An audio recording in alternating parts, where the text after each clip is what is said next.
Hello and welcome to the very first episode of Because I've Lost Control of My Life, the only podcast where two mid-30s straight males talk about a show about talking babies. I am one of your co-hosts, Matthew, and here is the other. Who the heck are you? My name is Adam, and I am definitely confused about why I'm talking about talking babies because this is baby shit here. This is baby shit. I love it. I love it. Yeah. How did we decide to do this? Because I know off and on for years we've always loved Rugrats. We were roommates in college, by the way, and friends for longer than that. Well, I mean, it's just something we always come back to. Different clips that we just end up quoting over and over again. Yeah. Specifically, I can't wait to get to the episode where Stu hits his head and thinks he's a baby, and then he can even talk to the babies. Without any prior research, I remember well that the episode is called "Regarding Stewie." Did you remember that? I didn't remember off the top of my head. Yeah, but I do. So the pilot, the very original pilot, was created in 1990. Who were the creators? Arlene Klasky and Gabor Chupo. And Paul Germain, I think, too. Paul Germain as well. Yeah. These animators, they mostly had been working on like commercials, advertising, stuff like that, and they ended up doing the Simpsons shorts for the Tracy Ullman show, and then went on to do the first 3 seasons of The Simpsons, which actually have some of my favorite episodes. I don't know how much creative control they had over it, but it definitely had some different animation in it. More cartoony. It was definitely more cartoony. Yeah. At the start. Which is kind of this is a Rugrats podcast, but let's talk about The Simpsons. It's interesting because I think the early episodes of The Simpsons were probably more realistic in a way. They were. I wouldn't say the show was ever like King of the Hill, but it wasn't completely out there, especially for those first 3 seasons. Definitely more relatable. Yeah. And at the same time, like, you know, Bart would shake his head and the bottom of his head would not move and the top would like rubber band back. I love animation errors like that. I think it was like a style choice. Oh, okay. I guess I'd have to see the actual image. Yeah. That's great though. But Rugrats. So the original pilot is called Tommy and the Great White Thing, and the director that they hired was no slouch in the animation department. Yeah, Peter Chung, who mostly is known for Aeon Flux and like the Animatrix, and he did the show called Rain that actually aired on Adult Swim for a little bit, but I think most people when they hear his name, they think Aeon Flux. And you can see some similarities in this pilot and the animation of Aeon Flux, definitely. Yeah, I agree. That's I like this pilot a lot, but I think the thing that stands out the most is obviously the character designs and everything are pretty much the same, but the animation is very different. Like it's, I don't know. Maybe you can explain it better than I can. Well, there's excuse me, that was classy. There's a lot of change in whenever like the characters are moving, you can see the perspective changing and like things in the foreground like moving closer or different fixed points changing with movement. Like Tommy coming up on the toilet, you can see the front of the toilet come up and the back shift. Oh, and a lot of like stylish pans. You mentioned that the stylish shots when he first enters the bathroom. There's that shot like looking over the toilet. It's like from 2001, like with the monolith. Like I'm sure it's not exactly like something from 2001, but it's in my opinion there's some obvious inspiration there. Like the slowly panning back over good stuff. Like you can tell those influences are there. Why don't you set up the plot for the Tommy and the Great White Thing? Okay, well, Tommy's grandfather is in his bathroom, his thinking room, I believe. Yeah. He calls it. And Tommy discovers the toilet. And he's looking under the door to start with. That's how we get our opening credits. Yeah, he looks under the door, he pushes it open, he crawls up to the toilet, he like makes first contact with the toilet with Elliot and E.T., slowly reaching out with his finger, and he gets snatched away. Does he get snatched away before he touches it? He does get snatched away before he touches it. But okay. So whenever okay, yeah, I'm getting ahead. Go ahead. Sorry. He loves this toilet. That's all you need to know about the episode. Is he wants to know what's going on with this thing. Yeah. So Grandpa Lou, who in this pilot is actually listed as Stu Pickles Sr. I don't know if you saw that. And Stu is listed as Stu Pickles Jr.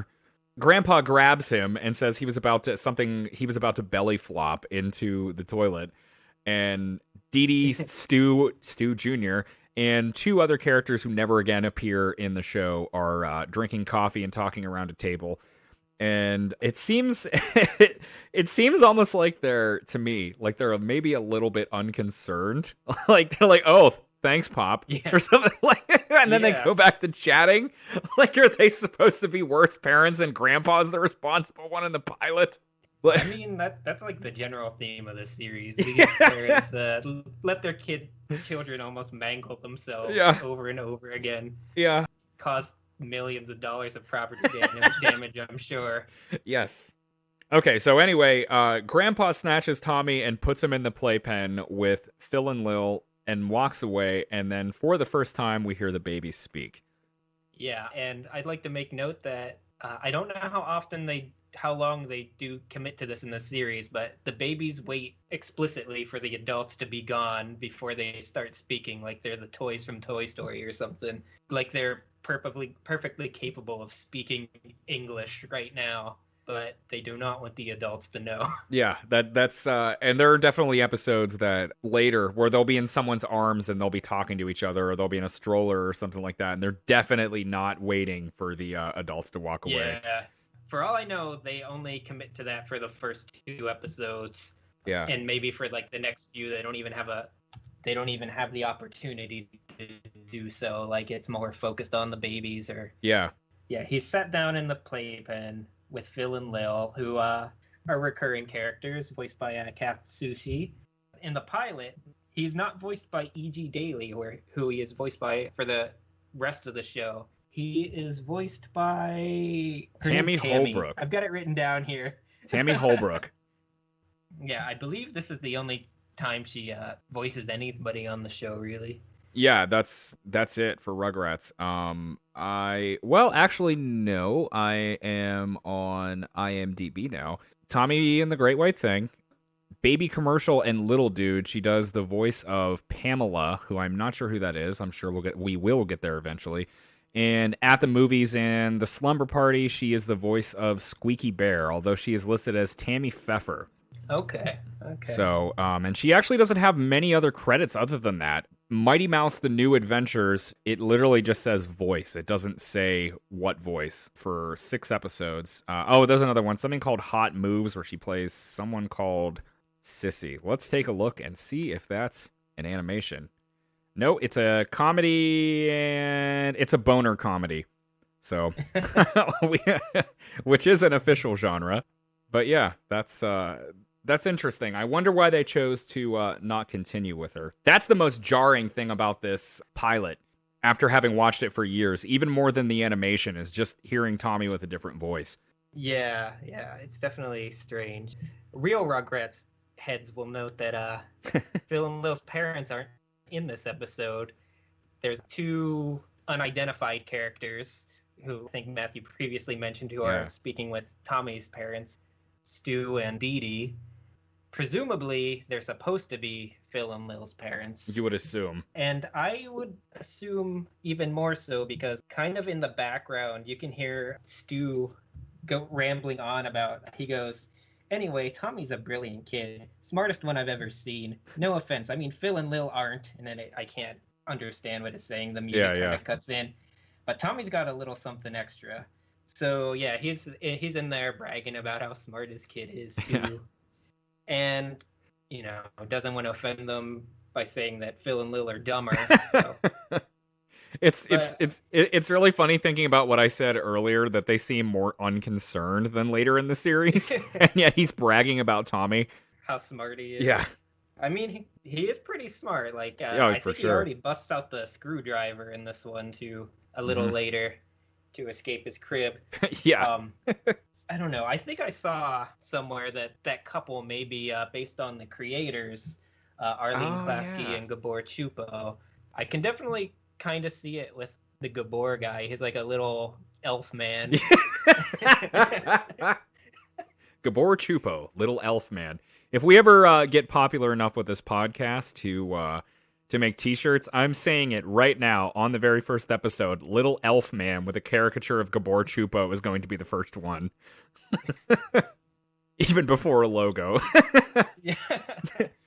Well, Tommy starts talking to Phil and Lil about what he saw, the white thing in the bathroom. He says it burped at him. Yeah. He thinks it's alive. Phil and Lil think it's a fishbowl. And there's something. I saw something floating in it. Yeah, they saw some swimming in it. They saw some turds. They saw turds. They were unable to identify them as. I guess they're not used to that. Yeah, their poop is smashed in a diaper, I guess. Yeah.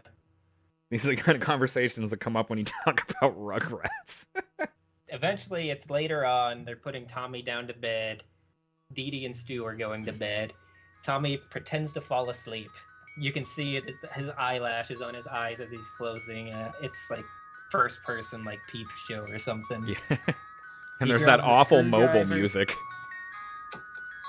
And it goes on, and then Tommy, when he opens his eyes, grabs it to stop it. So, so I think the Yeah. obnoxiousness of the music is intentional. So Tommy creeps out. He finds the toilet. With the help of his screwdriver, he gets out. The toilet looms over him. He waddles up. You get the same shot from earlier of the background moving back and the front of the toilet growing larger. Yeah. He sees the handle. He climbs the plunger and scares himself with his own reflection in the toilet water. And then he basically almost dies about 9 times. And this is the chaos scene. The chaos scene that he could have smashed his little head open or drowned in the toilet. Yeah, he's literally like straddled on the toilet seat, and you can definitely fit a baby into a toilet. And no, I don't know that firsthand. He gets like a little soap beard and a toilet turban, a toilet paper turban. And he gets the sink. towel. He gets the towel into the toilet and and it flushes. Oh, yeah. And then Spike comes in and he falls on Spike luckily and does not break any little baby bones. And he takes the plunger with him. As he walks out, he grabs the plunger. Which I'm wondering why. Like, it's a fun visual, but I don't think we see it again after that, or am I wrong? I am wondering if it's like almost a reference to like classic movie or something. I don't know. As my pen stopped working. Spike takes Tommy to sit down next to his grandpa, who is tuning out watching late night TV. And that's when nature beckons. Yeah, that's such a great line when Grandpa Stu in this episode says. It's just like, nature beckons. In the classic grandpa voice. And then Tommy changes the channel to some kind of rock band playing, and we get that classic shot behind Tommy and Spike as they sway to the music, which, even though this pilot never aired on Nickelodeon, at least at that time, that was used in a lot of promotions or commercials for Nickelodeon. Like, that screen just said Nickelodeon. Yeah, I remember, like, he would sit there, hit the remote, change the channel, it would say Nickelodeon on the TV, and he'd sway, and I'd be like, why the fuck is Tommy wearing a red shirt? Is that what you thought as a little kid? Yeah. little Adam, why the fuck does he have a red shirt? There are episodes early in the show where he isn't wearing the same thing every single time, yet I did not remember his red shirt, or maybe I did not remember that scene from an episode or anything, because I don't know. I just made note that it was weird. Red shirt Tommy. Yeah, just that image is like iconic. If you were a kid watching Nickelodeon at that time, you definitely saw it. Red shirt aside, just Tommy and Spike swaying to that music. I gotta say, I love the character designs in the rock video. Yeah. The one guy's got like a upside down flower pot shaped head with a long tuft of hair that sways back and forth as he plays his guitar. There's some lady like with her body like bent at a 90-degree angle and her neck's like moving up and down to the music. That's great. I think one thing we dropped the ball on when discussing this episode is we didn't mention that the music is done by Mark Mothersbaugh. Yes, right from the pilot. From the pilot. The music doesn't shine as much in this pilot as it does. I agree. Through later episodes, it's a little more subdued. The rock music isn't really anything special. Either the fishing show music. Oh, that's class. That's what 2 thumbs up. Yes, 2 thumbs up. Would listen again. Definitely good. But he didn't get weird with it yet. Well, and the theme song is the primary piece of music that I remember. Like, it's just right there at the beginning. And I don't. It's like a longer version. It's like just like the ba ba ba ba ba ba ba ba ba ba ba, but it just like loops. Yeah. Out intro credits. But yes, good on bringing up Mark Mothersbaugh, who, as we will talk about another character, and another character is based on him visually, as I read somewhere, which is fantastic, and we will talk about him when we get to him. But yeah, I think this is a really good pilot. What do you think? I gotta say, I had never seen this until I was an adult, so same. I'm not coming into the pilot with any nostalgia for it or anything. I thought it was pretty good. It definitely not. I don't think it compares to like a regular episode of it. No. Rough. It's proof of concept, maybe. It's got the nuggets of a good thing. So a bit of trivia I'm just reading here. Apparently in the episode, in the beginning, Tommy actually is wearing his blue shirt, and then towards the end, he has an orange shirt. But then that could also be because of the nighttime lighting. Maybe that's their adjustment for dark. Yeah, I mean, it could be, but I don't know. Maybe they just put him in his nighttime red shirt. Yeah, it's his sleepy shirt. And watching the credits, there's definitely some interesting names that pop up that show up later. Like you've got Peter Chung, who we've talked about, what he's famous for. You've got Wes Archer, who worked on things like Futurama. And you got Brad Bird, who's worked on like The Simpsons and The Incredibles and the movie The Iron Giant. These people definitely went to work on other popular things. Yeah, they've had a lot of success. A lot of things that I like in particular, these people have worked on. Peter Chung too, even though I'm not necessarily a giant fan of Aeon Flux I can't even think of any of his other stuff. I don't even remember what you said like his other stuff is, but he's at least a big name in animation, like, or at least a known name, probably just because of Aeon Flux. But yeah. I wonder why, and maybe we can dig into this for a future episode, why they didn't continue with that animation style into future episodes. I'm guessing too expensive. Yeah, it is more detailed. It is more detailed. I'm guessing they wanted to cheapen it a little bit. Yeah. Not quite to the level of like Hanna-Barbera cheap. Right. I'm thinking they just wanted to do like a Simpsons for kids, basically, with this show. When did The Simpsons start? The Simpsons, I believe, started in obviously Tracy Ullman first. 1989. But... Okay. Oh yeah, Tracy Ullman first. Either 1988 or 89. Actually, it might have been 88 because I think 89 might have been the first Treehouse of Horror year, which was the second season. That's actually my favorite season of The Simpsons, the second season. Yep. A lot of good stuff in there. Those first 4 or 5 are great, but the earlier the better usually. Yeah, another theme of this podcast. We're probably not going to be talking about Rugrats forever. Right now it's about Rugrats, but it does become not so great. I'm not going to say unbearable, but just not fun to watch. It might not even be fun to make fun of. That's something with Rugrats, is that it's unintentionally for those first 3 seasons, and especially the first season, just stuff that it easily appeals to both adults and kids. Like, I think obviously we have nostalgia for this because we grew up with it, but I have a feeling like if I had kids and I had never seen this, and I think I would still enjoy Rugrats because there's enough adult references and interesting characters. They're not at the point where about season 4 where things start getting more bland and it starts feeling more like a product. Yeah, and I specifically remember Nickelodeon promoting this as something that adults would enjoy as well. Oh, really? As a kid, I was like, I don't give a fuck if adults enjoy it. Yeah, I know they won several Emmys, and I think they did a few little featurettes about the appeal of Rugrats to adults on Interesting. Nickelodeon. I haven't seen them recently, Yeah. and maybe their character is a little bit different than it appeared to my really dumb child brain, but Your baby brain. yeah, my baby brain. Did you almost die as a baby, Adam? I'm trying. Let me think. I think I hit my head on the corner of a coffee table once. So that'll be a recurring theme later in Rugrats. They actually based that episode on you, the football episode, where your dad was your dad and your baby friends, were they watching the big game and you were throwing chocolate milk around later? I think that's what happened. Okay, I figured. But I may have been concussed, so I don't recall. It was all a dream.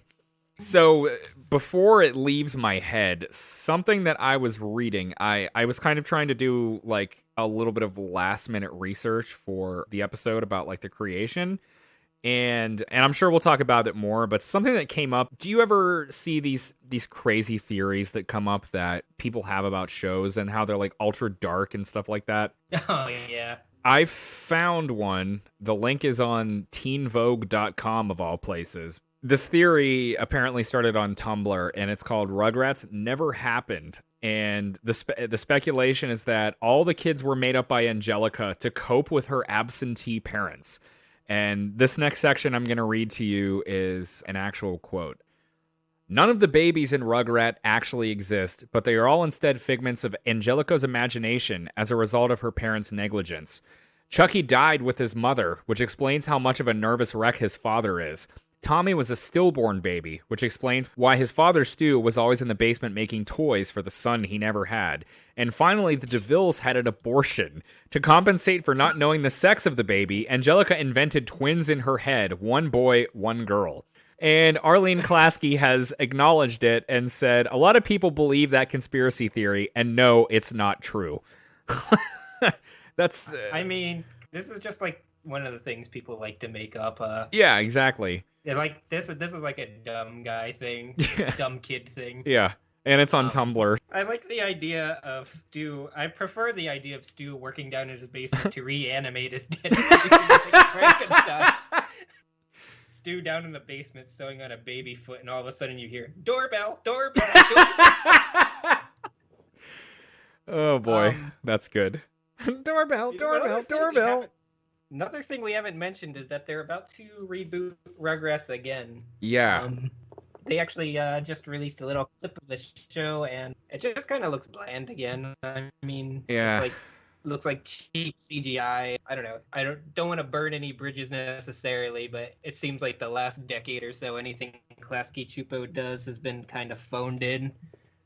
Maybe even longer.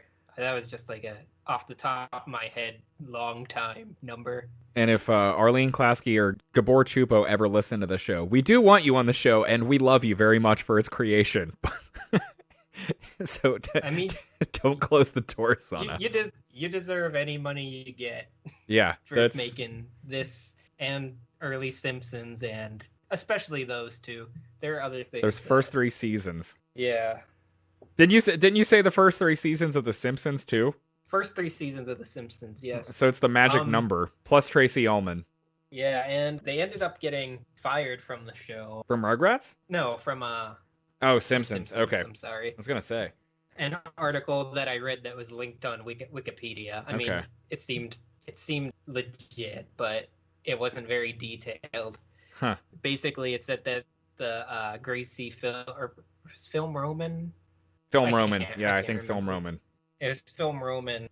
They didn't like the producer that Gabor hired, and then there was some throwaway line about how they wanted better working conditions for the animators and better pay for them as well. And, those are things I think that if he was standing in the way of that, maybe they made the right call, but yeah, there's just a throwaway line in an article, so That kind of thing is sort of what I was trying to look for when I found that creepy alternate history of everything being in Angelica's mind.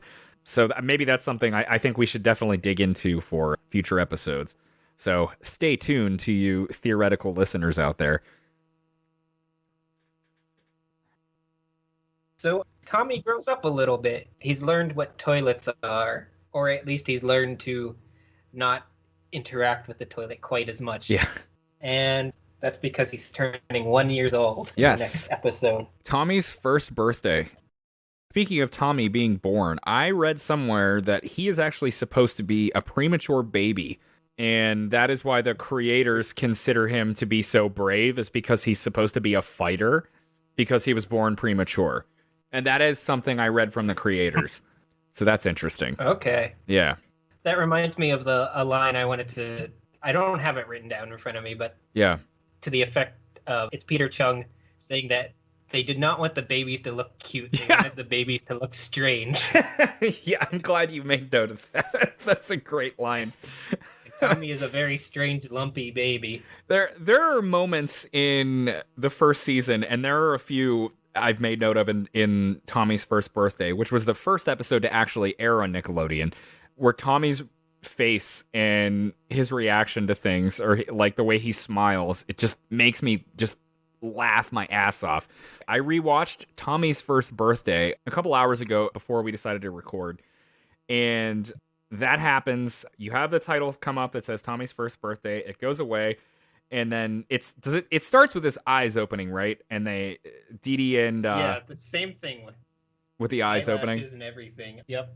And they say they put the little banner up that says "Happy Birthday," and they say you're a whole year old today. And then it cuts to a shot of Tommy laying in bed. He's just laying flat with his arms at his side, like with his eyes. And they throw confetti on him. Yeah, they throw confetti on him, and he has no facial reaction whatsoever. His face is completely blank, and the fact that his arms are down at his side, he just no reaction. I love it. Good stuff. And he gets smooched. Yeah. And this is the first diaper change, I believe, in the series. Yes, and yikes, thud, as they throw it into the trash. And Dee Dee's trying her hardest to take care of Tommy, and Stu's just like he's like a kid himself, very much like us, as you will see as the series goes on. Yes, talking about the Huvawatsis. Yeah, he's talking about his latest invention, because now we know that that Stu is a toy maker. That's how he wants to support his family, and I kind of wonder how he does support his family. He probably doesn't. It's just Dee Dee as a teacher. That's how they get their health insurance, at least. Do you think it's Lou's house?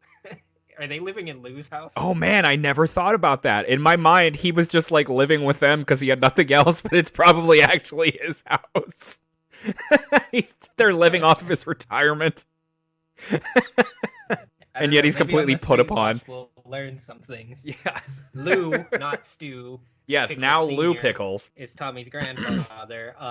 Stu Pickles is father. Yes. So, what happens next? They take Tommy. They dress Tommy. This is another episode. In a red shirt again. And some overalls. Yes. Some little baby overalls. Little baby overalls. And so he grabs he's Dee Dee's dressed up and pulls on it like a little baby would. As Stu just continues to ramble about the Hoverama. Yeah, he takes no notice of his wife's trauma. He can't wait to give Tommy a toy, as we will later see he has no ability to use. So they take Tommy downstairs and they put him in his high chair, and it's time for breakfast. I assume it's breakfast. It's his first meal from his nap, maybe. Yeah. Oh, yeah. Could be. But then while they're feeding him, Dee Dee pulls out a Lipschitz book for the first time. Yes. Dee Dee is completely reliant on like pop psychology for child rearing. And I have read that Arlene, that's apparently based on Arlene Klasky. Whenever she had her kid, apparently she was heavily reliant on books, and that was like their parody of her. Huh. I always assumed that it was more of like a general parody? Modern parents. Yeah. More like a lighthearted jab at one of the creators, I guess. Yeah. Maybe both, ultimately, but as it turned out. I do feel like Rugrats kind of has a cynical take on most of the adults in this show. Yeah, and it's a certain kind of adult, too, which we will talk more about as we get to, especially with food. Yeah, she can't even feed her baby without consulting the book. It's my Bible. I actually think someone else says that. Yet, right? No, she doesn't. I think another character actually says that, but that's in like a season 2 episode. Oh yeah, and they've got it's Tommy's birthday. They've got a party planned. Stu picks up a checklist, pausing the frame on the checklist. It's I don't know if it's entirely in English or not. It kind of says some things, like it has like a guest list. Yeah. It looks like it's listing, instead of Betty and Howard, Phil and Lil's parents, as Patty and Renard. Okay. Patty and Renard. It might be a bad handwriting joke. Yeah.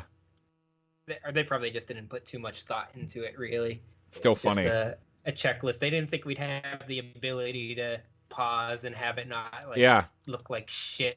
And as they're going over the checklist, Tommy grabs out Stu's pen. They start kissing, and then Tommy starts making out with the pen under his lips. That I don't know why, but as a little kid, I saw him do that, and I always thought it looked so appealing. Like to just like people chew on like a pencil or something, just like rub a pen under your upper lip. I used to chew on shit all the time. I'll do it right now. That's the best podcasting. Yes, this is high budget, top notch podcasting right here. So they're trying to feed Tommy, and Dee Dee is saying, what does she say? She says not to use a decoy when Stu pulls a duck out of his pocket, but that's one step ahead. Oh yeah, she says role play as a rocket ship. And as they're going over the stuff, Grandpa chimes in about a puppet show they mentioned. Puppet show for 1-year-olds! When he says that, he sounds more crotchety than he does in any other episode of the season. That one line. He's like, a puppet show for 1-year-olds? Like, I don't know what it is about his voice, but it just, I don't know. Yeah, and Stu's reaction to this and a couple other lines in this episode kind of paint his character a little differently than it tends to, like a kind of a snobby, yuppie type attitude. He's like, well, why settle for less? Is basically his reaction to the puppet show. I think it was supposedly the #1 puppet show or something. She says it's the #1 in something magazine or something. Oh, I mentioned the food thing. One of the things on the checklist is the cake, which Dee Dee says is a carrot bran cake with health nuggets. Which is another jab at the 90s parent. Which some of this stuff seems like more institutional now. Yeah, I think we had this discussion when we were first talking about even doing this podcast. It's just the kind of things that come up, like the kind of health foods. It's like, oh, I just can go buy that at the grocery store in like any town I live in. It's not like some weird thing because they live in California or that they're yuppies. It's just you can go to the grocery store. You can like go to Walmart and get some of this stuff. This show later disparages carrot cake. I will not stand for that. Carrot cake's pretty good. I prefer the chocolate cake. But basically, the whole point of this little scene is that Tommy doesn't want to eat his baby food. And something on the TV catches his eye. And I had this music stuck in my head all week at work after we first decided to do this podcast last week.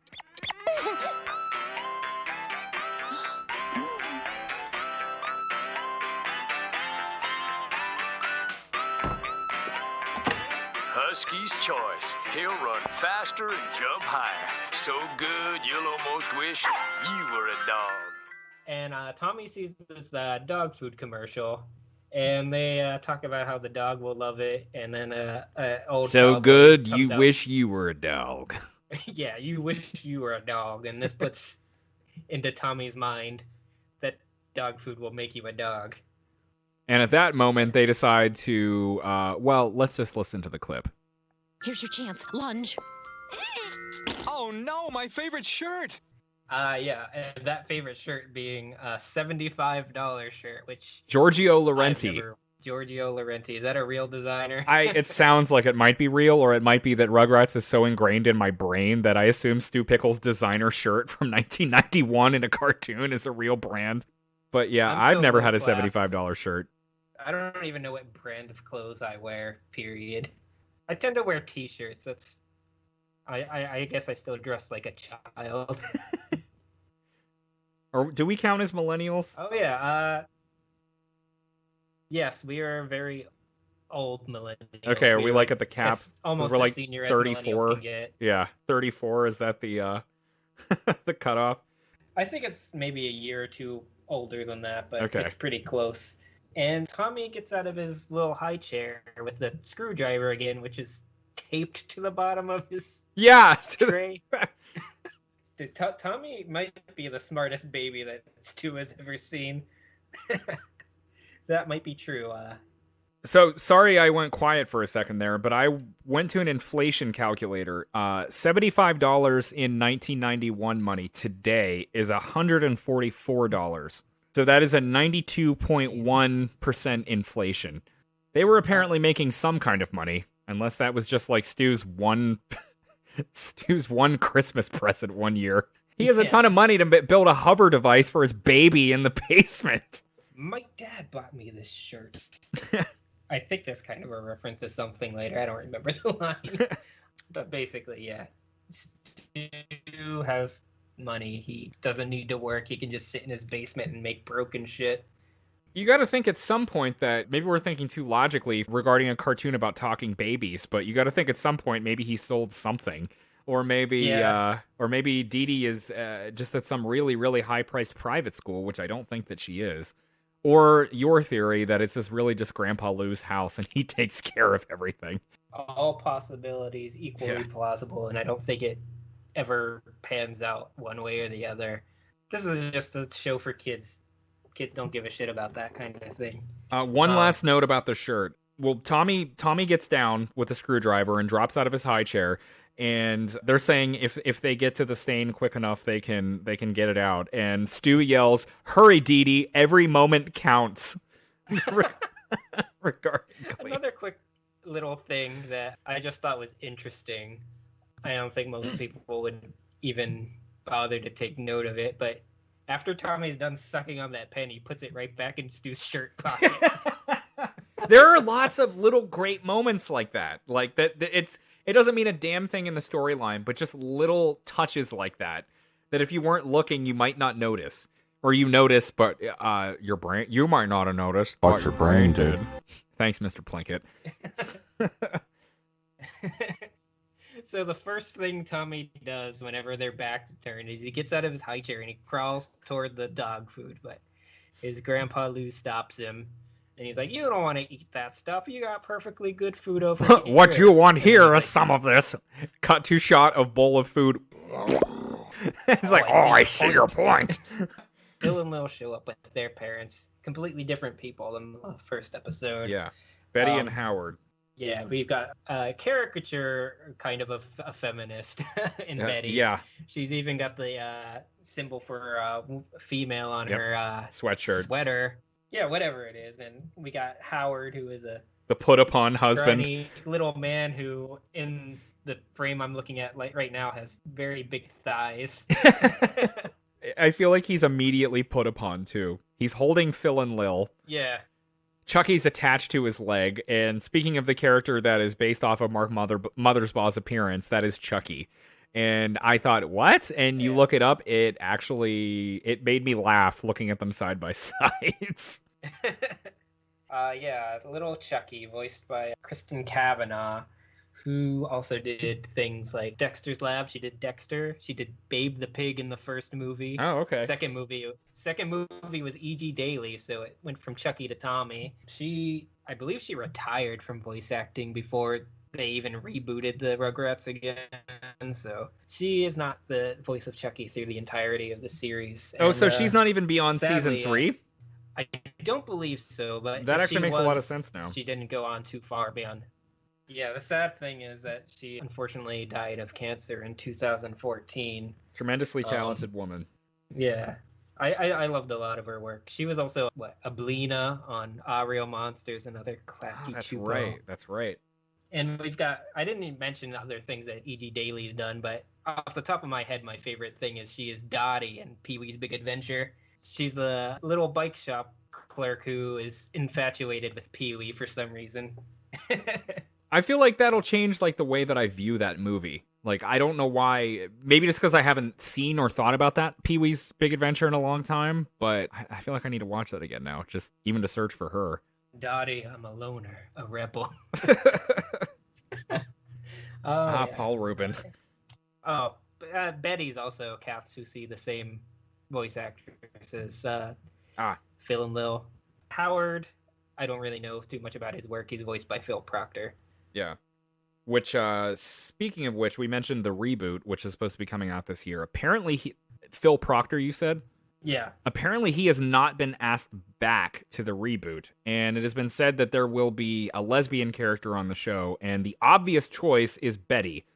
So, not to stereotype, but the fact that they haven't asked Howard back, that's kind of an easy 2 and 2 thing, but maybe we'll see. Hey, he could still be like a... He just doesn't talk because he's been put upon for so long. Well, I guess that would imply that the babies have just stayed babies. No one has aged. I'm just imagining a weird, like... I'm imagining now Howard as a skeleton. And like a... It wouldn't be the first skeleton in Rugrats. As we will come to discuss in a later episode. I can't remember what their last names are. DeVille. The DeVilles. They show up. They have little Chucky Finster with them. She's definitely a very outgoing, boisterous woman who immediately slaps Grandpa Lou on the back and "Hey, old timer, how the heck are you? I felt better." The next, we pan to the basement door, and a little bit of Dracula-inspired music starts playing.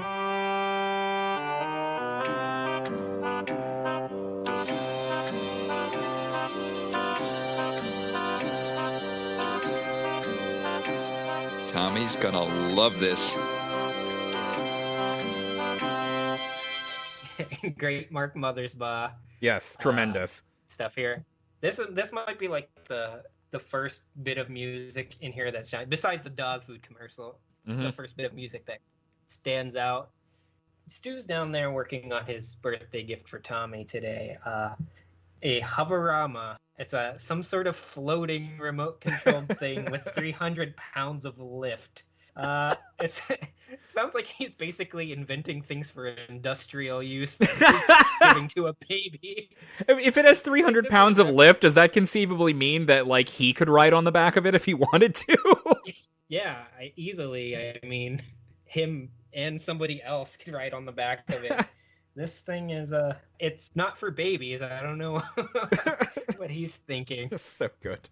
So the next thing that happens is they bring the babies all in and they put them in the playpen.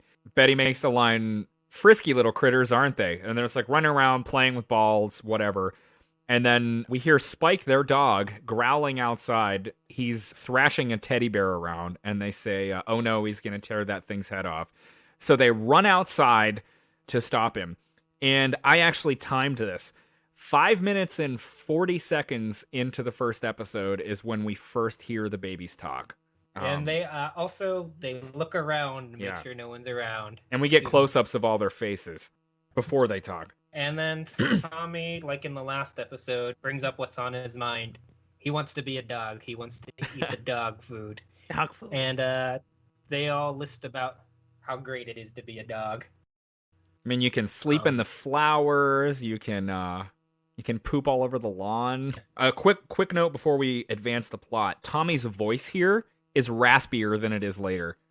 Like, it's like E.G. Daly didn't quite have it down yet. You know what I'm talking about? Just for the episode, or not necessarily just for a scene, but for the episode. For the episode. He's kind of more like this when he talks. Like he's not quite sure of himself yet or something, or... I like it. I like the way it sounds. It's definitely a little more meek than it becomes, too. It almost... makes it feel like this is a second pilot in a way. And it is the first episode, so maybe you could consider it that. I don't know. Yeah. There are still little differences of things that aren't to the point where they are later in the series. The parents eventually come back in from outside, and then the babies like make a show of doing baby things again. Yeah, they're about to go escape to get to the dog food, and then there's the great shot looking down from the angle of the parents where they're all looking up and they look shocked, stare back for a few seconds, and then just start running around randomly, like doing baby things, like you said. I like that they put party hats on the babies with like those little strings, and those will stay on 2 minutes tops. Yeah, and they just leave them. Yeah. They just come in, they take some pictures, and they're like, okay, we're done with the babies for now. That's probably a bit of a commentary on how neglectful they can be. I guess Grandpa Lou, in addition to saying a puppet show for 1-year-olds, could have said a birthday party for 1-year-olds. Immediately after that, it's the first introduction of Angelica. Yes, they mentioned, should we start opening the presents or something like that? And they say, we have to wait for Tommy's cousin Angelica. And the babies immediately look horrified and all in unison say, Angelica! And we cut to inside of Drew Pickles' car, who is Stu's brother, and Angelica, his cousin, is in the back. When we get to the party, Daddy, can I play with little Tommy? Like the way she said, when we get to the party, like, I don't know. Yeah, Drew Pickles here, Stu Pickles' brother. A little bit different, not the creative type that Stu is. Yeah, a little more uptight, a little more well off, even though it doesn't seem like the main Pickles family is doing too poorly. No, especially after living in California. I think even in 1991. They show up in Stu's workshop in the basement. He has a strange little device that alerts when the doorbell is rung. It looks like a little jester. Yeah, a little jester, like a on Jack a in the spring. Box thing. Yeah, pops out. Jack in the Box, yes. And it goes, Doorbell, doorbell, doorbell. just like what I referenced when he was sewing Tommy back together. So anyway, they get to the party. Stu comes up, lets them in, kisses Angelica, and she goes over to the babies. Yeah, the parents all see Angelica basically as angelic, like her name suggests. Yes. They think she's like very adorable, but the babies, they know better. And as she creeps up to their playpen, there's a sinister shadow I didn't notice that. I don't know how I didn't notice they that. shy away from. One of the things I notice is when she comes in, they go to take a picture of her with her arms around Tommy and Chucky, and her arms stretch out way further, like she's Stretch Armstrong or something, and pulls them in. Yeah, which obviously it's not an error; it's obviously an animation choice. Definitely not a thing that they go to a lot. But then again, I didn't notice it until this watching of it. Yeah. In the first place. So maybe they do stretch out and they have Looney Tunes physics. I don't know. Indestructible. Yeah. Well, yeah. The babies are very indestructible. Something I noticed in this episode that I don't really recall for later ones is I think it begins when Angelica pulls the other babies in, is musical notes with movements. Like she grabs Tommy, grabs Chucky, pulls them in, and then smiles. It's like as she smiles, like the high note. Yeah. And that happens a few other times with random movements. Somebody turning their eyes, I was like, dun, dun. I don't remember that in any other episode. Doesn't mean it's not there, but it's really, really noticeable in the pilot, or Tommy's first birthday. Yeah, maybe we're just more attention to detail these days. But then again, we have watched a little bit ahead. Yeah. In this season. At least. I don't know how far you got. You got farther than me, I know. I started season 2 the other day in the background while I was doing something in the kitchen, but yeah. Yeah, I didn't even get to like the Halloween episodes or anything. Okay. So this is what we do with our adulthood is I don't think we're yuppies. We're not quite at the level of I think they're our age or younger, the parents on this show. We can't afford a house. We're not anywhere near this level. As the show's title suggests, we've lost control of our lives. Because we're trying to Because we've lost control of our lives, we're trying to recapture some of the magic of childhood. The magic of Revisit it childhood, such as when it we is. were happy.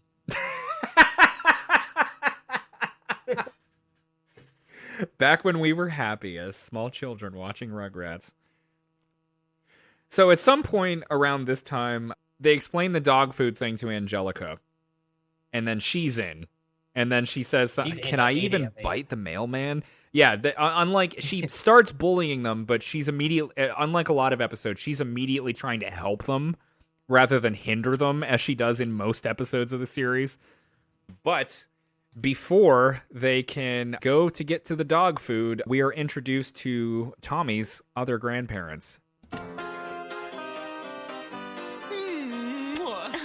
Hi, Mom. Hi, Dad. And where is Tommy, may I ask? No matter how many times I've seen Rugrats, there's a lot of lines that I think I've misheard. That's the first time I remember her saying, Tommy, may I ask? But I watched with subtitles, and now I'm like, oh, that's what she's been saying all these years. Where is Tommy, may I ask? Boris and Minka, Dee Dee's parents. Yes. So, very, very... Eastern European. Aggressive Eastern European. As we'll later see, they're Jewish. Yes. And also something I noticed in this episode with subtitles is one of the moments when I forget if it's when they're arguing or when they first pick up Tommy and they're talking. It says in the subtitles, speaking Polish.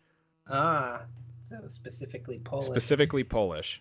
Yeah, Grandpa Boris is definitely a go-to for us as far as funny lines. Oh, yes, he's tremendous, to say the least. I love Grandpa Boris and have sampled him much for this. I think I noticed is whenever they're drawing up their plans to get the dog food, all the babies, some of Tommy's drawing goes onto the carpet. Like, I did not notice that.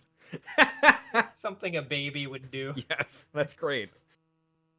So Boris and Minka come in, and then they decide to open the let's open the presents, as Stu says. And we immediately see, as Tommy opens the gift from Drew, which is a fire truck, we immediately see the competitiveness between Stu and Drew. Because Stu starts making fun of the fire truck and says, what's this going to do for a little kid's imagination? Where do the batteries go? Or where are the batteries? Angelica snatches it, and Drew, with a... what's the word I'm looking for? Satisfied. A disparaging grin. Yeah, a satisfied grin.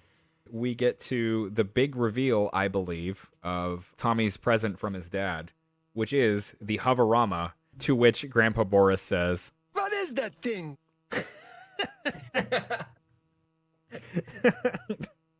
which is one of my favorite lines ever in Rugrats. Hey, let's talk about the design of this thing. A little circular flying saucer type thing with like a fan on the back, an antenna on the front, and a dome. And there are these little yellow fish painted on the side that look like a cute version of the fish that are at the bottom of the ocean that have little lights to attract other fish so they could eat them. Anglerfish. Yeah. Anglerfish, yes. It basically looks like one of the Jetson cars. Oh, yeah. That's a good point. I didn't think about that. And then Howard gives them baby monitors. What is that thing? Howard gets them baby monitors, which they two-way cellular baby talkie. They immediately start using as walkie-talkies, and all the men go out to the yard to play. And Tommy, in the confusion, tries to sneak away to get to the dog food and is stopped. And when he's brought back to the pile of presents among everybody else, he begins to cry because he wants to become a dog. And that, I believe, is the first time he cries in the show, which yes, you hear it a lot. Probably like every episode almost after this. There's a bunch of like episodes coming up where Tommy basically just wanders around and gets into trouble. He probably doesn't cry much in those. Didn't you call those the dumb baby episodes? The dumb baby episodes where Tommy doesn't really have a plan. He's just like... And doesn't even really speak. Shiny things. No. He'll make noises or say like one word, like bear or reptar. I don't believe they have any of those episodes after the first season. Yeah, I think you're right. I think that's exclusively a first season thing. And when we start talking about the second season, well, I'll just say it now because I brought it up. Something I noticed when the second season starts is what I'm going to, and I think we're going to start using these as terms on this podcast, are the imagination episodes. They're imagining like they're pirates or they're cowboys or whatever. There's a little moment that we skipped over when they open the Hoverama. Stu tries to turn it on, and the remote control has no batteries. And Boris and Minka are disgusted. And Minka stands up, and there's a nice little moment I just noticed for the first time when I rewatched this today. She grabs Boris's arm to help him stand up. It's quick. It's like a second. I just thought that was a nice little animation touch, because you could have just easily had them stand up. I do love those touches. And Yeah. Overall, I actually do think, as strange as the babies are, that Rugrats is a cute show. Yes. You can enjoy it on that level. Mm-hmm. And it's just like little things like that make you feel like that they actually, I don't know, they wanted to, make something that every second of it was supposed to be enjoyed. Not just like, I don't know, something to make your kids sit still for 10 minutes. Not, at least at this point, it's not just a brain dead cartoon with nothing happening. Yeah. I mean, and that's fine that it was. It's just kind of a bummer that it became that. They can't just make something new. They can't just I guess when you've made that much money from something, and you're a corporation that's financially motivated. Yeah. I mean, I guess on some level, they definitely deserve the success they've had based on their work, so. I'm going to go back. Phil and Lil are playing with string. Chucky and Angelica are fighting over the fire truck, which is interesting because Chucky is one of the ones doing it, but they're playing tug of war. When Tommy starts crying, it cuts to a shot of all the other babies looking back. And I sent you an image of this in Messenger. All of their faces, particularly Angelica and Chucky, are hysterical. Like, Angelica looks like she's like, I don't know, like her eyes aren't drawn properly. And I think the shot is so quick. Yeah, her eyes are kind of like, she's like wall-eyed right there. Their pupils are going in slightly different directions. And Chucky looks like a frog with glasses and red hair or something. Oh, you know what? You know what Chucky looks like in that drawing? In E.T., when Elliot is drawing a picture of E.T. when he's in school, that's what Chucky looks like, only with glasses and hair. I swear. If anybody out there is listening to the show and becomes a fan, please put a juxtaposition together of Chucky's face at this moment with the E.T. drawing. So anyway, at this point, they decide to do the puppet show. The puppet stage arrives, and the puppets... Yes. And they find out that there are no puppeteers. Got stage, puppets, no puppeteers. Sign here, Mac. And I think that's like, I don't know, first little grizzled work person. Grizzled work person. Grizzled work person. What do you call people that work?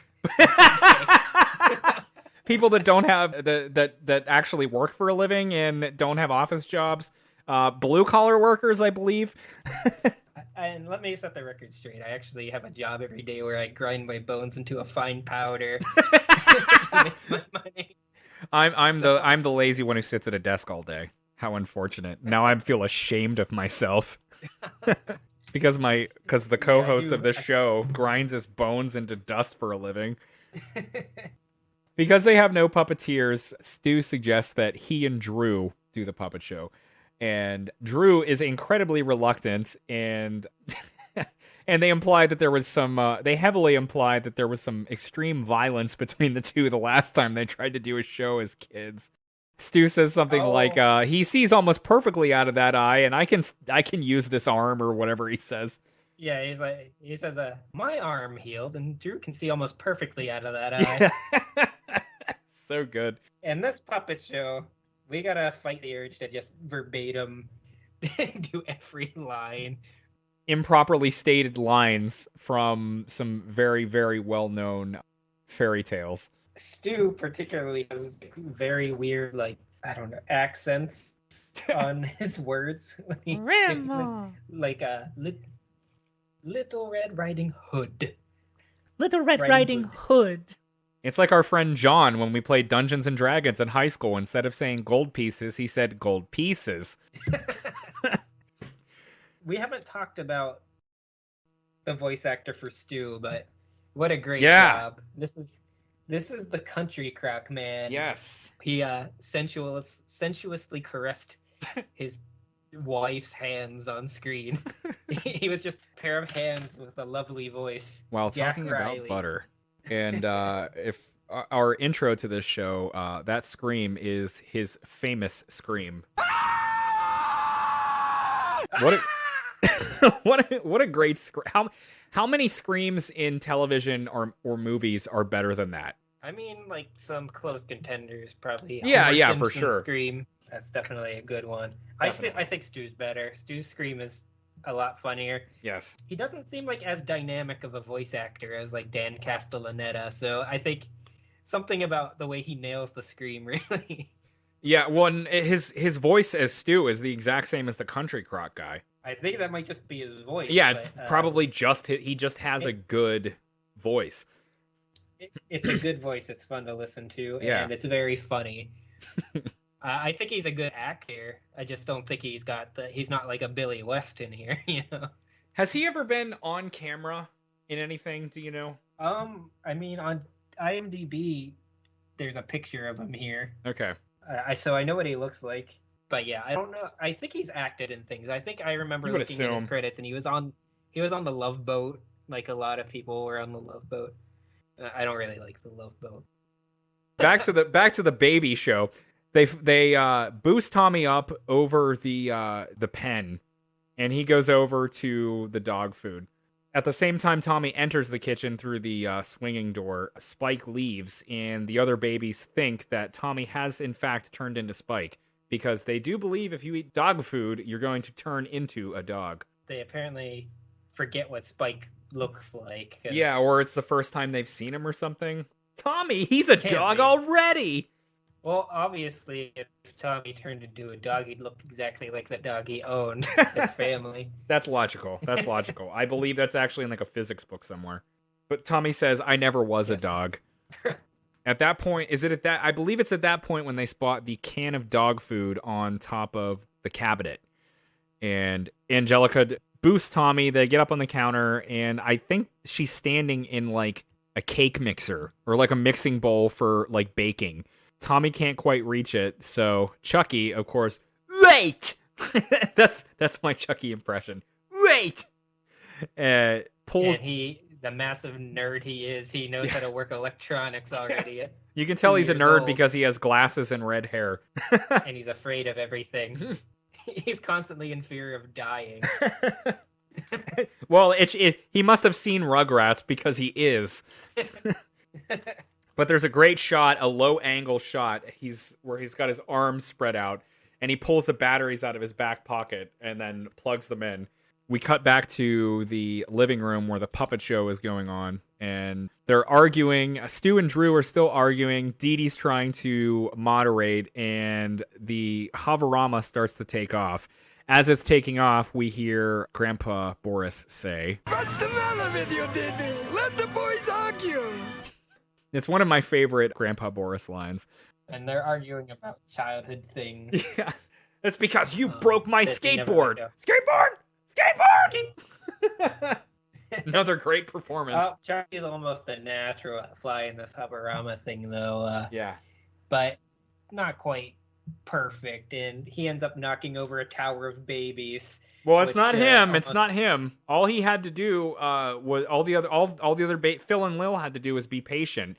But Phil says he said more, Chucky, when he's trying to knock the can off with the antenna of the hoverama, and he grabs the joystick. Phil grabs the joystick of. You're right. And it comes back and like knocks the thing. Tommy gets hooked on the antenna. And Angelica flies around in the baking mixer. What is it? What baking mixer? Like a kitchen Mixing aid. bowl. KitchenAid. Yes, thank you. And then she goes flying and falls lands in into a thing of flour. She lands in a big sack of flour just sitting on the floor. And the chaos scene begins. Chucky is flying Tommy around in circles. Lil tries to take control at one point. Tommy is kicking ice cubes. He kicks the ice cube button on their refrigerator. He grabs the little spray hose on the sink, sprays water everywhere. I believe dishes break, right? They break dishes, and Tommy's like specifically carrying a plate for a while he's hooked onto that little antenna. Oh yeah, because they hover stop. Because they stop and he's hanging and he's holding the plate spinning slightly. and I think he drops it, and the thing comes crashing in, and it ruins Dee Dee's cake. And they're like, I don't know, they say something about how they can stop with their like child's puppet show, and Howard's like, I thought it was a spirited performance. And they look like they want to murder him. Yeah. And, oh, we're also skipping over the point where Stu is breaking down and crying about his child. He's like, I was 4 years old. He didn't have to Doggy Bow Wow was my favorite stuffed toy. Why'd you have to go and tear his ears off? And he's crying. And then the Hoverama crashes into the cake. Yeah, and Drew is crying. And Drew is like, oh, how will you ever forgive me? So anyways, the Hoverama crashes into the cake, and Stu goes to pull it out, and Oh no! My other favorite shirt! how much do you think his other favorite shirt cost? Was that another $75 Giorgio Laurenti? I think canonically, as far as the episode went, he just cleaned off his old shirt and it was the same shirt. Canonically, he just considers it different because he had to clean it. Maybe canonically is the wrong word. Continuity wise. Okay, I see. Dee Dee goes on a rant about how the party's ruined and says the puppet show's a total disaster. As you mentioned, Howard says, I thought it was a rather spirited performance. They look like they want to murder him. Oh, just kidding. He looks like he's in literal fear of physical violence from Betty. Grandpa Boris goes up to the cake.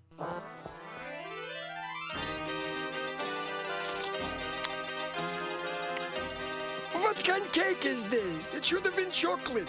In the old country, you never have carrot cake at the birthday party. This isn't the old country. Haven't you noticed, Mr. Chocolate Cake? For your information, Yenta, chocolate cake is international. Oh, suddenly he's Mr. International. And during all this commotion, Grandpa Lou sees the can of dog food sitting on the floor, and he has a moment of, I don't know, just like oh yeah, let me do something nice for the dog. Pulls a Swiss Army knife out. Pours out the can of dog food for the or not for the babies.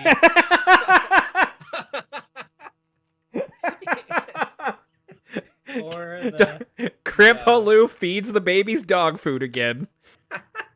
So and Spike walks up to it, sniffs it, walks away, and turns his chin up at it, his tail up.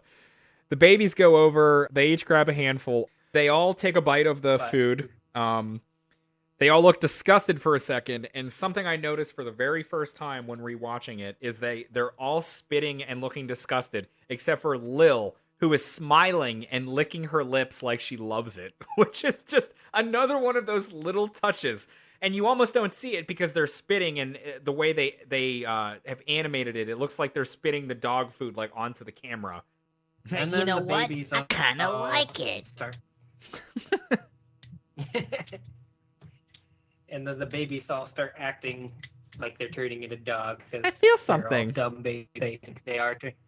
I think I got some fleas. They've all got hives because they're allergic to whatever is in the dog food. They start circling Chucky, who's in the middle howling. They're all barking. All the adults notice it and think it's very adorable. Grandpa Lou takes a picture. Yeah, and that transitions into a photo album of Tommy's birthday with like some off-model drawings of the babies that are very fun to look at. Particularly especially the wolf puppet. God. I thought it was a weird picture of Spike. So did I. I stopped it and paused it and went back. I'm like, and then I was like, oh my God, that's the wolf puppet? Yeah, it's not quite right because like she had a nightcap on and I think like a little nightgown. Yeah, you're right. Maybe that's why. I think it's just the wolf. And this puppet has a collar on. And it's like the animators weren't sure if it was supposed to be Spike or I don't know, whoever was animating it overseas, I assume. We're like, oh, is that supposed to be the dog? They might have seen the storyboard for it and then interpreted it more as Spike than the puppet. That's a theory that I just came up with right now, and it might be wrong. It is supposed to be Spike. It is probably wrong, but it sounds plausible to me that They just did not interpret the storyboard correctly. And made you a weird spike. But yeah, very cute, feel-good ending. And it does make you smile, despite all of our horrible jokes about Stu Frankensteining a baby in the basement and the children almost dying in every episode. It is ultimately a really cute, sweet, good-hearted cartoon, and I love it. Very fun to watch. They definitely set to make something that anybody can enjoy, and yeah, definitely. You know, you gotta appreciate it. I think if there's any reason worth talking about it, it's that these people, presumably they worked hard.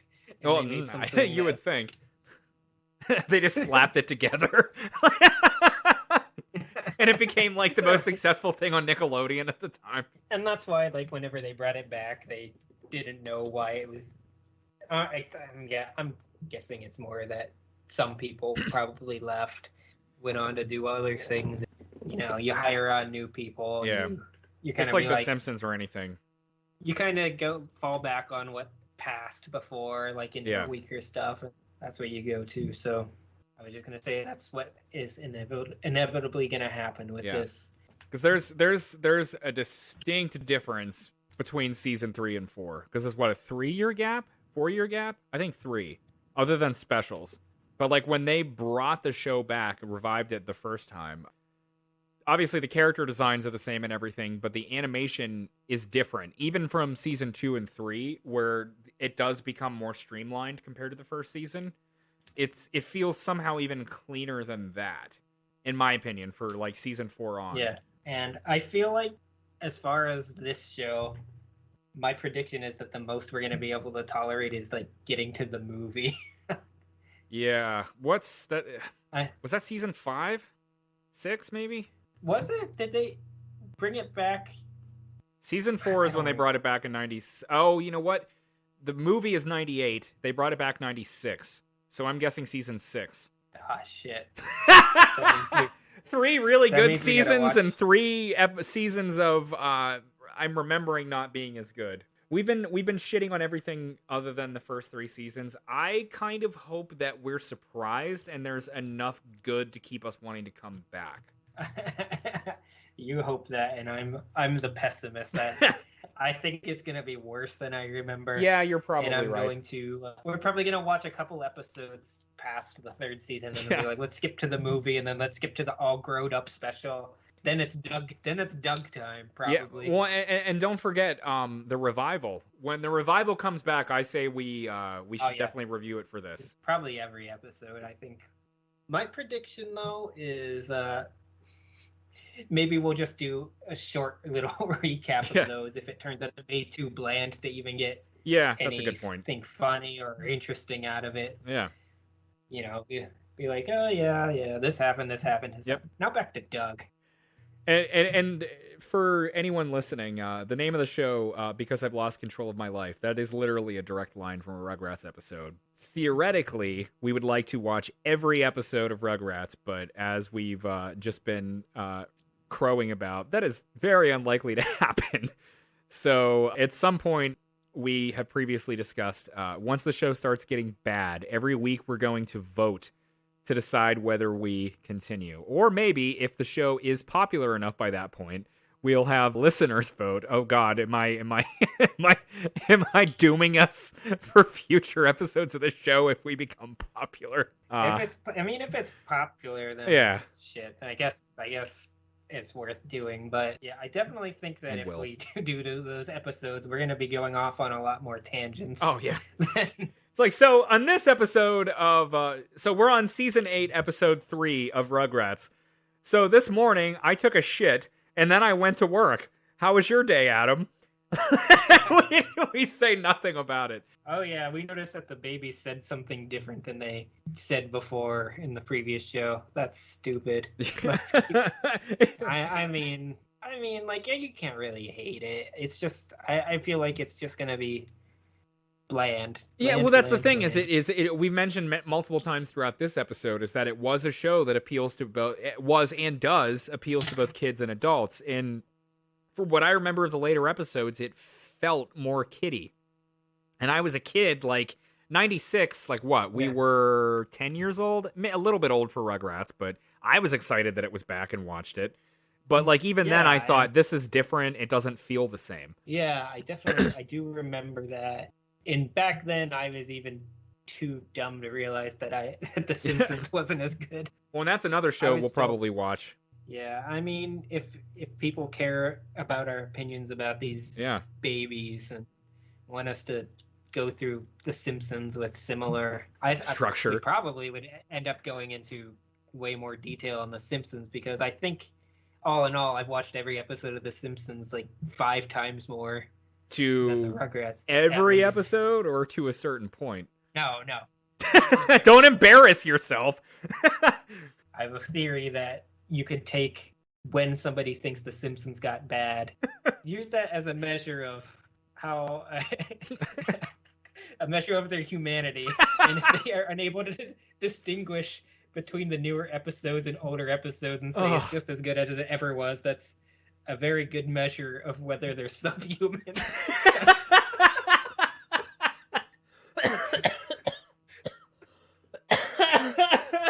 Oh, God. I've lost control of my life. How about you, Adam? I'm sorry. Yeah, I have to. Well, I don't think we're going to be able to top that to end the show. So I appreciate anyone and everyone who tuned in to listen to this. The plan is to do this once a week, right? I'm just bringing this up to you now, but I think that's the plan. This is just me talking to you, Adam. Oh, I'm sorry. I just wanted to say, yes, we plan on doing this once a week. I just nodded at him previously. And with that, thank you for listening. I'm Matthew. He's Adam. This has been a lot of fun. Can't wait to do more episodes, and see you next time. Like what you heard?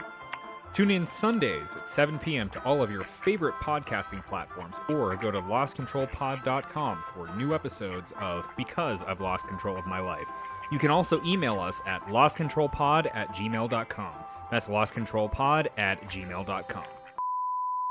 How about we take a quick break, and then we'll talk about Tommy's first birthday. Okay. Yeah, same. You can cut that. I'm going to keep it recording, though. Okay.